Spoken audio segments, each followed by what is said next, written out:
നമസ്കാരം. രണ്ടാം ഭൂപരിഷ്കരണവും ഭൂവിനിയോഗ നയവും.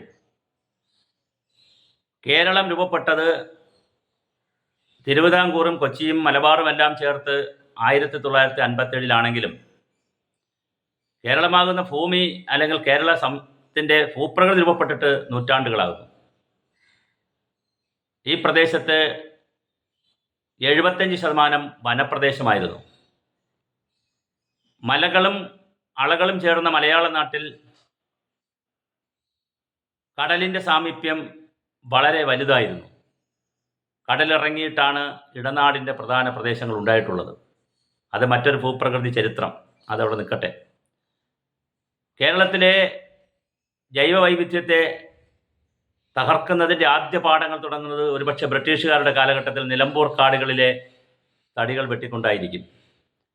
തേക്കുകൾക്ക് വേണ്ടിയുള്ള അമിതമായ ആവേശത്തിൻ്റെ ഭാഗമായി നിത്യഹരിത വനങ്ങളിലെ വ്യാപകമായി വെട്ടിമാറ്റി തേക്കൻ തൈ നട്ട് പിടിപ്പിച്ച അന്നു മുതൽ കേരളത്തിൽ വനനാശത്തിൻ്റെ സ്വാഭാവിക വനത്തിൻ്റെ നാശവും ഉടലെടുത്തു.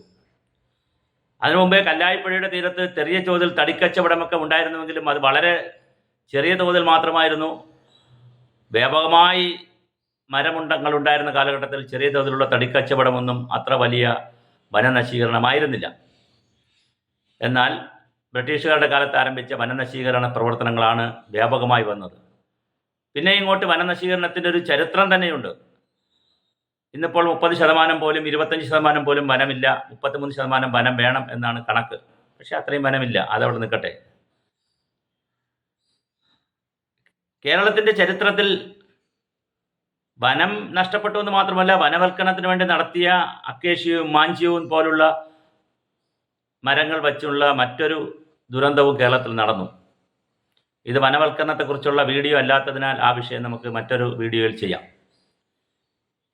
57 ഭൂപരിഷ്കരണ നിയമങ്ങൾക്കൊരു പിന്നാമ്പുറമുണ്ട്. കേരളത്തിലെ ഭൂപരിഷ്കരണ നിയമത്തിൻ്റെ ആദ്യത്തെ പാഠങ്ങൾ കൊണ്ടുവരുന്നത്, ആദ്യത്തെ ചിന്തകൾ കൊണ്ടുവരുന്നത് യശശരീരനായ PS നടരാജപിള്ള അവർകളാണ്. അദ്ദേഹം കേരളത്തിലെ ധനകാര്യമന്ത്രിയായിരുന്നു. സമ്പന്നമായ ജീവിതം നയിച്ച് അവസാനം ഏകനായി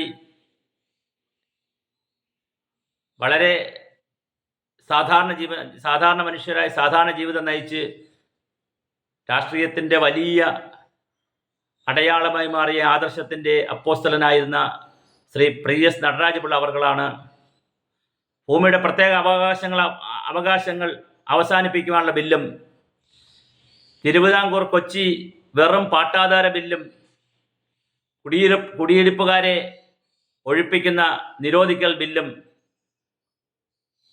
കാരണം ടെനൻസി ബില്ലും കുടിയാന് ദേഹണ്ഡ പ്രതിഫലം വ്യവസ്ഥ ചെയ്യാനുള്ള ബില്ലും കൈവശം വയ്ക്കാവുന്ന ഭൂപരിധിക്ക് നിയന്ത്രണം കൊണ്ടുവരുന്ന ബില്ലുമൊക്കെ ആദ്യമായി അവതരിപ്പിച്ചത് PS നടരാജപിള്ള അവർകളാണ്. തുടർന്ന് വന്ന കമ്മ്യൂണിസ്റ്റ് സർക്കാരുകൾ ശ്രീമതി KR ഗൗരിയമ്മയുടെയൊക്കെ നേതൃത്വത്തിൽ സഖാവ് EMSൻ്റെ മന്ത്രിസഭയുടെ കാലത്തും തുടർന്നും വിവിധങ്ങളായ പരിഷ്കാരങ്ങളിലൂടെ 8-10 വർഷക്കാലത്തെ നിരന്തര പരിശ്രമങ്ങളിലൂടെ ഭൂമി കർഷകനും കർഷക തൊഴിലാളിക്കുമെല്ലാം കിട്ടുന്ന വിപ്ലവകരമായ ഭൂപരിഷ്കരണ നിയമം നടന്നു.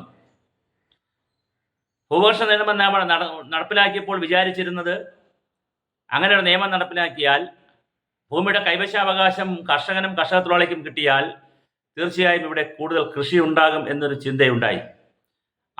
അതുകൊണ്ട് തന്നെ പ്ലാന്റേഷന് പുറമെ എത്ര ഏക്കർ, 15 ഏക്കർ വരെ കൈവശം വെക്കാവുന്ന നിലയിലേക്കുള്ള ഒരുപാട് നിയമങ്ങൾ വന്നു. മനോഹരമായ നിയമങ്ങളായിരുന്നു.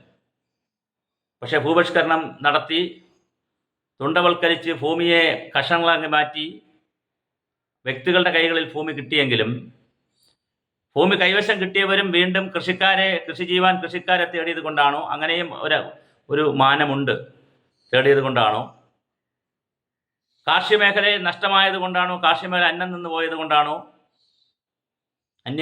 പോയത് കൊണ്ടാണോ അറിയില്ല. തീർച്ചയായിട്ടും കാർഷിക മേഖലയിൽ നിന്ന് ആളുകൾ മാറി. 60കളിൽ 7 ലക്ഷം ഹെക്ടർ കൃഷിഭൂമി ഉണ്ടായിരുന്നിടത്ത് 70കളാകുമ്പോൾ അത് 8 ലക്ഷം ഹെക്ടറിലേക്ക് പോകുന്നു. ഇപ്പോൾ അത് 1.5 ലക്ഷം ഹെക്ടറിലേക്ക് താഴ്ന്നിട്ടുണ്ട്. നെൽകൃഷി വല്ലാതെ കുറഞ്ഞിട്ടുണ്ട്.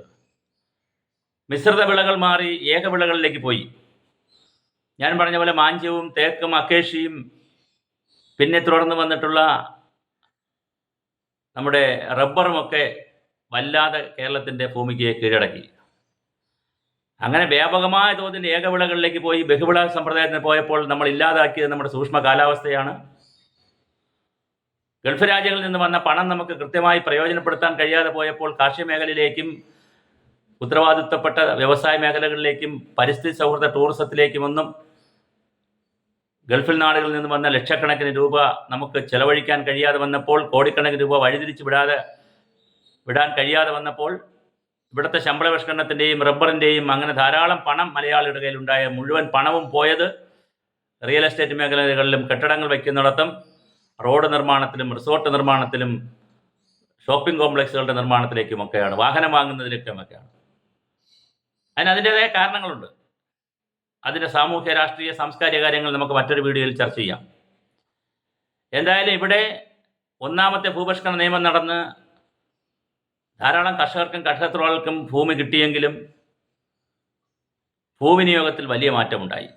നമ്മുടെ ചർച്ചാ വിഷയം അതാണ്. ഇപ്പോൾ ആദിവാസികൾക്ക് ഭൂമിയുണ്ടോ? വലിയ സമരം നടക്കുകയാണ്. തീരദേശവാസികളെ സംബന്ധിച്ചിടത്തോളം അവരുടെ അധിവാസം വലിയ പ്രതിസന്ധിയാണ്. മലനിരകളാകട്ടെ വീണ്ടും ആശങ്കകൾ ഉയർത്തിക്കൊണ്ടിരിക്കുകയാണ്. കാലാവസ്ഥാ വ്യതിയാനത്തിൻ്റെയും ആഗോളവൽക്കരണത്തിൻ്റെയും ആഗോള താപനത്തിൻ്റെയും ഒക്കെ പുതിയ യുഗത്തിൽ പുതിയ രീതിയിൽ കൃഷിഭൂമിയെ നാം ഇനി കൈകാര്യം ചെയ്തേ കഴിയൂ.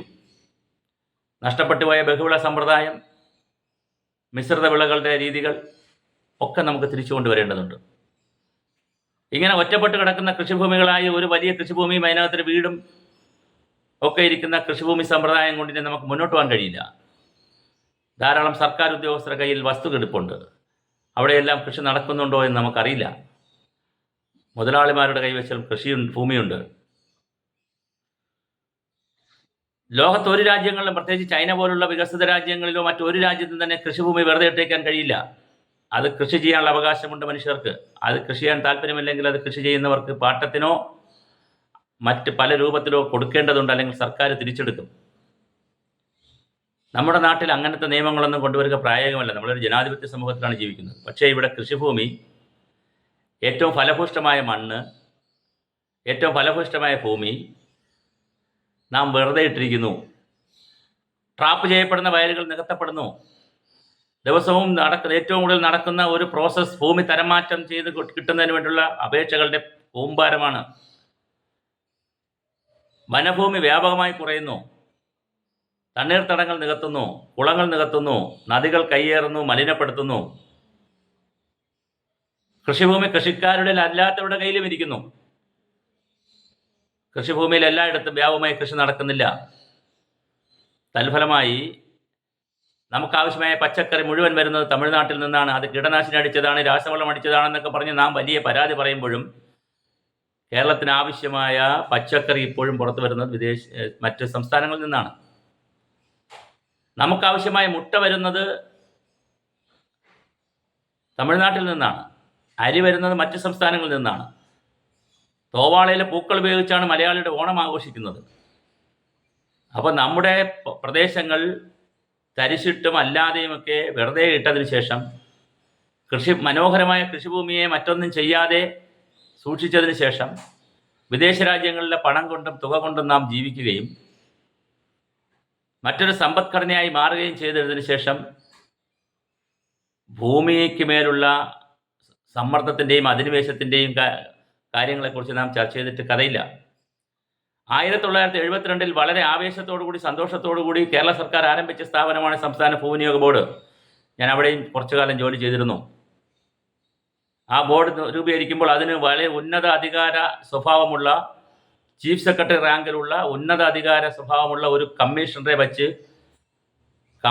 ലാൻഡ് യൂസ് കമ്മീഷണർ എന്ന വലിയ പദവിയിൽ സംസ്ഥാനത്തെ ലാൻഡ് യൂസിനാവശ്യമായ നയങ്ങൾ രൂപീകരിക്കുക എന്നുള്ള വിശാലമായ കാഴ്ചപ്പാടിലാണ് ആ ബോർഡ് രൂപീകരിച്ചത്. ഏകദേശം 50 വർഷം കഴിഞ്ഞെങ്കിലും നാളിതുവരെ നമുക്കൊരു ഭൂവിനിയോഗ നയം രൂപപ്പെടുത്തിയെടുക്കാൻ കഴിഞ്ഞിട്ടില്ല. ആരെയും കുറ്റപ്പെടുത്തുവാനോ കുറച്ച് കാണിക്കുവാനോ മോശപ്പെടുത്തുവാനോ അല്ല, പക്ഷെ നമ്മുടെ പർപ്പസ് നടന്നിട്ടില്ല. എന്തിനാണോ ആ സ്ഥാപനം തുടങ്ങിയത് ആ പർപ്പസ് ഇതുവരെ നടന്നിട്ടില്ല. മറ്റൊരുപാട് അവയർനെസ് പരിപാടികളും ബോധവൽക്കരണ പ്രവർത്തനങ്ങളും പഠനങ്ങളും പ്രോജക്റ്റുകളും നടത്തുന്നു. അതിനിവിടെ ഒരുപാട് സ്ഥാപനങ്ങളുണ്ട് ഈ സംസ്ഥാനത്ത്. ഇത് ലാൻഡ് യൂസ് ബോർഡിൻ്റെ മാൻഡേറ്റ് അതല്ല. ലാൻഡ് യൂസ് ബോർഡിൻ്റെ മാൻഡേറ്റ് ശരിക്കും ഭൂവിനിയോഗ നയം രൂപീകരിക്കുക, ആ നയം രൂപീകരിക്കുന്ന നടപ്പിലാക്കുന്നതിനാവശ്യമായ ചട്ടങ്ങളും സംവിധാനങ്ങളും രൂപീകരിക്കാൻ സർക്കാരുകളെ സഹായിക്കുക, അങ്ങനെ പഞ്ചായത്ത് രാജ് സ്ഥാപനങ്ങളെയൊക്കെ സഹായിക്കുക എന്നുള്ളതാണ് ലാൻഡ് യൂസ് ബോർഡിൻ്റെ പ്രഥമ കർത്തവ്യം. എന്നാൽ അതിൻ്റെ മാൻഡേറ്റിൽ പലയിടത്തും പല കാര്യങ്ങളും, ഒരു സ്ഥാപനം തുടങ്ങുമ്പോൾ അതിൻ്റെ ഒരു മെമ്മോറാണ്ടം ഓഫ് അസോസിയേഷൻ തയ്യാറാക്കുമ്പോൾ ഒരുപാട് കാര്യങ്ങൾ പറയുമല്ലോ. കൂട്ടത്തിൽ അവയർനെസ്സും മറ്റു കാര്യങ്ങളൊക്കെ പറഞ്ഞിട്ടുണ്ട്. പക്ഷെ പ്രധാന ജോലി അതല്ല. ഭൂവിനിയോഗ നയവും അതുമായി ബന്ധപ്പെട്ട ലാൻഡ് കേപ്പബിലിറ്റി, ഭൂമിയുടെ ശേഷി, ഉപയുക്തത, എന്ത് ഭൂമിയിൽ എന്ത് കൃഷി ചെയ്യണം, എന്ത് കൃഷി ചെയ്തുകൂടാ, എന്താണ് മണ്ണിൻ്റെ അവസ്ഥ, എന്താണ് പാറയുടെ അവസ്ഥ, എന്താണ് പിന്നെ ഭൂമിയുടെ സ്ഥിതി, എന്താണ് ഭൂമിയുടെ കിടപ്പ് തുടങ്ങിയ ഭൂമിശാസ്ത്രപരമായ പ്രത്യേകതകളെ മനസ്സിലാക്കിക്കൊണ്ടിട്ടുള്ള കൃത്യമായ ഭൂവിനിയോഗ നയം രൂപീകരിക്കുകയും അതിലധിഷ്ഠിതമായ പഠനങ്ങൾ നടത്തുകയും ചെയ്യുന്നുള്ളതാണ് ഭൂവിനിയോഗ ബോർഡിൻ്റെ ചുമതല, പ്രാഥമിക ചുമതല. പക്ഷേ ആ കാര്യം അവിടെ നടക്കുന്നില്ല എന്നുള്ളത് വളരെ പ്രധാനപ്പെട്ട ഒരു സംഗതിയാണ്. അതുപോലെ തന്നെ ഭൂപരിഷ്കരണം, രണ്ടാം ഭൂപരിഷ്കരണം നടക്കേണ്ട സമയമായി കഴിഞ്ഞു. ഒന്നാമത്തെ ഭൂപരിഷ്കരണം നടന്ന് ആളുകൾക്ക് ഭൂമി കിട്ടിയെങ്കിലും ഇപ്പോഴും ഭൂമി കിട്ടാത്ത ലക്ഷക്കണക്കിന് ആദിവാസികൾ കേരളത്തിലുണ്ട്. ഹരിജന വിഭാഗങ്ങളെ കോളനികളിലേക്ക് മാറ്റി താമസിപ്പിക്കുകയും ഒറ്റപ്പെട്ട കോളനികളിലേക്ക് താമസിക്കുന്ന അവസ്ഥയുണ്ട്. ദളിത് ഹരിജന വിഭാഗങ്ങൾക്ക് ഇപ്പോൾ ഭൂമി അന്യമാണ്. ആദിമവാസികളായിരുന്ന ആദിവാസികൾക്ക് ഭൂമി അന്യമാക്കിക്കൊണ്ട് നഗരവാസികൾ ഭൂമി കൈയടക്കി വെച്ച് കൃഷി പോലും ചെയ്യാതെ പോകുന്ന വളരെ വിരോധാഭാസമുള്ളൊരു ഭൂമികയായി മലയാള നാട് മാറിയിട്ടുണ്ട്. തീർച്ചയായും ഒരു രണ്ടാം ഭൂപരിഷ്കരണം ഇവിടെ ആവശ്യമാണ്. നമ്മുടെ ഭൂമിയുടെ 33% വനവൽക്കരണത്തിലേക്ക് വിട്ടുകൊടുത്തുകൊണ്ട് എങ്ങനെ വനത്തെ നമുക്ക് സൂക്ഷ്മ വനത്തെ ഉൾപ്പെടെ തിരിച്ചു കൊണ്ടുവരാം, നമ്മുടെ നഗരങ്ങളിൽ ഉൾപ്പെടെ പുതിയ സൂക്ഷ്മ വന രീതികൾ എങ്ങനെ തിരിച്ചു കൊണ്ടുവരാം, സസ്റ്റൈനബിൾ ഡെവലപ്മെൻറ്റ് ഗോളിൻ്റെ ഐക്യരാഷ്ട്രസഭയുടെ കണക്കനുസരിച്ച്, പഠനങ്ങളനുസരിച്ച്, നിഗമനങ്ങളനുസരിച്ച് ഈ വർഷത്തെ സിറ്റികളുടെ വികസനത്തിൽ പറയുന്നത് നാച്ചുറിനെ, പ്രകൃതിയെ സിറ്റികളിലേക്ക് തിരിച്ചുകൊണ്ടുവരിക എന്നാണ്. എന്ന് പറഞ്ഞാൽ സിറ്റികളിലെ കുളങ്ങളും നദികളും തോടുകളും പുഴകളും എല്ലാം സംരക്ഷിച്ച് പരമാവധി ജലസംരക്ഷണവും മണ്ണ് സംരക്ഷണവും വായു സംരക്ഷണവും സസ്യസംരക്ഷണവും എല്ലാം സിറ്റികളിലും നടത്തണമെന്നാണ്. അപ്പോൾ തീർച്ചയായിട്ടും രണ്ടാം ഭൂപരിഷ്കരണത്തിൻ്റെ ആവശ്യമുണ്ട്.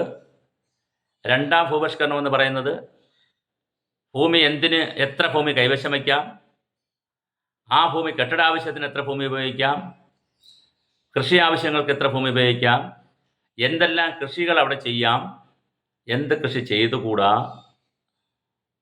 പ്ലാന്റേഷൻ എത്ര ഭൂമി കൈവശം വെക്കാം, ഇതിനെ സംബന്ധിച്ചൊക്കെ കൃത്യവും ശക്തവും സമഗ്രവും ശാസ്ത്രീയവുമായ രേഖകൾ ആവശ്യമുണ്ട്. ഞാൻ വയനാട് പോയിരുന്നു. അവിടെ ടീ എസ്റ്റേറ്റുകൾ പലതും പാട്ടക്കരാറിൻ്റെ കാലാവധി കഴിഞ്ഞിട്ടും ഒരു പൈസ പോലും സർക്കാരിന് അടയ്ക്കാതെ എത്ര ഹെക്ടർ ഭൂമിയാണ് അനധികൃതമായി അവിടെ ഇരിക്കുന്നത്. പല മുതലാളിമാർക്കും അവിടെ ഭൂമികളുണ്ട്. എങ്ങനെയാണ് ഭൂപരിഷ്കരണം നടന്ന നാട്ടിൽ ഇത്രയധികം ഭൂമി മുതലാളിമാർക്ക് വാങ്ങിക്കൂട്ടാൻ കഴിയുന്നത്? അതാർക്കായാലും കഴിയുന്നതല്ല, കഴിയാൻ പാടുള്ളതല്ല. അപ്പോൾ തീർച്ചയായിട്ടും ഭൂപരിഷ്കരണത്തിൻ്റെ രണ്ടാമത്തെ രൂപം കൊണ്ടുവരേണ്ട സമയമായി. സംസ്ഥാന ഭൂവിനിയോഗ ബോർഡ് അതിനു വേണ്ടിയിട്ടുള്ള ശ്രമങ്ങൾ ആരംഭിക്കണം. റവന്യൂ വകുപ്പ് അതിനു വേണ്ടിയിട്ടുള്ള ശ്രമങ്ങൾ ആരംഭിക്കണം. റവന്യൂ വകുപ്പും സംസ്ഥാന ഭൂവിനിയോഗ ബോർഡും അതുപോലെ തന്നെ ലാൻഡ് ബോർഡും സോയിൽ സർവേ ഡിപ്പാർട്ട്മെൻറ്റും സോയിൽ കൺസർവേഷൻ ഡിപ്പാർട്ട്മെൻറ്റും അങ്ങനെ തുടങ്ങിയ ധാരാളം ഏജൻസികളുണ്ട്, ഇവിടെ സ്ഥാപനങ്ങളുണ്ട്, റിമോട്ട് സെൻസിങ് സെൻ്ററുണ്ട്. ഇവരെല്ലാവരും കൂടി അടിയന്തരമായി സംസ്ഥാന ആസൂത്രണ ബോർഡിൻ്റെ കീഴിൽ യോഗം ചേർന്ന് വളരെ കൃത്യമായി സമഗ്രമായ മാസ്റ്റർ പ്ലാനും രേഖകളും തയ്യാറാക്കി ഒരു രണ്ടാം ഭൂപരിഷ്കരണ ബില്ല് കേരളത്തിൻ്റെ അസംബ്ലിയിൽ കൊണ്ടുവരേണ്ടതുണ്ട്. അതിനുള്ള രാഷ്ട്രീയ ഇച്ഛാശക്തി നമ്മുടെ രാഷ്ട്രീയ നേതൃത്വം കാണിക്കണം. കേരളത്തിനൊരു രണ്ടാം ഭൂപരിഷ്കരണ നയം ആവശ്യമുണ്ട്. ഒരു ഭൂവിനിയോഗ നയം ആവശ്യമുണ്ട്. ആ ഭൂവിനിയോഗ നയത്തിൽ തീർച്ചയായിട്ടും വനങ്ങൾക്കും പരിസ്ഥിതിക്കും പ്രകൃതിക്കും വലിയ സ്ഥാനം കൊടുക്കേണ്ടതുണ്ട്. കൃഷിക്ക് ഒന്നാം സ്ഥാനം കൊടുക്കേണ്ടതുണ്ട്. ആ നിലയിലുള്ള വലിയൊരു ഭൂപരിഷ്കരണ നിയമങ്ങളും നയവും ചട്ടങ്ങളും ബില്ലുകളും ഉണ്ടാകുവാൻ ഇടവരട്ടെ. ഉരുൾപൊട്ടലിൻ്റെയും പ്രളയത്തിൻ്റെയും പുതിയ ലോകത്ത്, പുതിയ കാലത്ത് തീർച്ചയായും കാലഘട്ടം ആവശ്യപ്പെടുന്നതാണ് രണ്ടാം ഭൂപരിഷ്കരണവും ഭൂവിനിയോഗ നയവും. ഇതുണ്ടാകുവാൻ, രൂപപ്പെടുത്തിയെടുക്കുവാൻ ഭരണാധികാരികൾ ശ്രദ്ധിക്കുമെന്നും അതിനാവശ്യമായ ഒരു സാമൂഹ്യ അന്തരീക്ഷം, ഒരു സാമൂഹ്യ സമ്മർദ്ദം ഇവിടുത്തെ പരിസ്ഥിതി പ്രവർത്തകരുടെയും അതുപോലെ തന്നെ മറ്റ് സാമൂഹ്യ മേഖലകളിൽ നിൽക്കുന്നവരുടെയും രാഷ്ട്രീയ പ്രസ്ഥാനങ്ങളുടെയും സമ്മർദ്ദമുണ്ടാകുമെന്ന് പ്രതീക്ഷിക്കുന്നു. നമുക്ക് ഓരോ പ്രദേശത്തും എന്തെന്ത് ഭൂവിനിയോഗം നടത്തണം, അത് ക്വാറിയുടെ കാര്യത്തിലായാലും ഖനനങ്ങളുടെ കാര്യത്തിലായാലും ഓരോ കാര്യത്തിലും എന്ത് ഭൂവിനിയോഗമാണ് ഇവിടെ ആർജിക്കേണ്ടത്, എന്താണ് ചെയ്യേണ്ടത് എന്നുള്ള ഭൂവിനിയോഗ നയവും അതിൻ്റെ കർമ്മപരിപാടികളും ഭൂവിനിയോഗ കോഡുകളും സൂചകങ്ങളും ഒക്കെ ആവശ്യമുണ്ട്. തീർച്ചയായിട്ടും അതിലേക്കിനി കേരളം ശ്രദ്ധിക്കുമെന്ന് കരുതാം.